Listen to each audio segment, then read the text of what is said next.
তো বন্ধুরা এখানে গরিব মেয়েটি রাস্তা থেকে টমেটো বিক্রি করছিল। তারপরে সামনে একটি গাড়ি চলে আসে, গাড়ির মধ্যে ম্যাডামটিকে বলতে থাকে ম্যাম টমেটো নেওয়ার জন্য। তারপরে ম্যাডামটি বলতে থাকে যে তোর কাছে কতগুলো টমেটো আছে। তখন সে গরিব মেয়েটি বলতে থাকে 10টি প্যাকেট হবে ম্যাম। তখন সে বড়লোক মেয়েটি বলতে থাকে কত টাকা দিতে হবে বল। তখন মেয়েটি বলতে থাকে 300 টাকা ম্যাডাম। আর তারপর তার টমেটোগুলো নিয়ে নেয় আর বলে তোর কাছে খুচরো হবে তো। তখন গরিব মেয়েটি বলতে থাকে না ম্যাম খুচরো হবে না। আর তাকে বলে তুই খুচরো করে নিয়ে আর টমেটোগুলো আমার গাড়ির মধ্যে তুলে দে।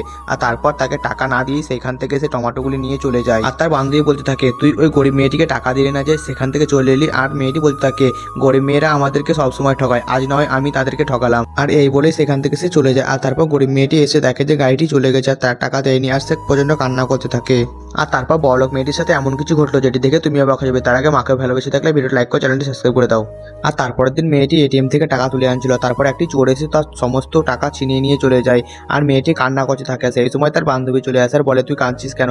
তখন মেয়েটি বলতে থাকে আমার সম্পূর্ণ টাকা ছিনিয়ে নিয়ে চলে গেছে আর সেই টাকাগুলি ছিল আমার মায়ের অপারেশনের জন্য। তারপর তার বান্ধবীটি বলতে থাকে তুই কর্মের ফল ঠিকই পেলি। তারপর সেই মেয়েটি তার ভুল বুঝতে পারে আর সেই গরিব মেয়েটিকে তার টাকা ফেরত দিতে চলে যায় আর তার কাছে হাত জোর করে ক্ষমা চাইতে থাকে।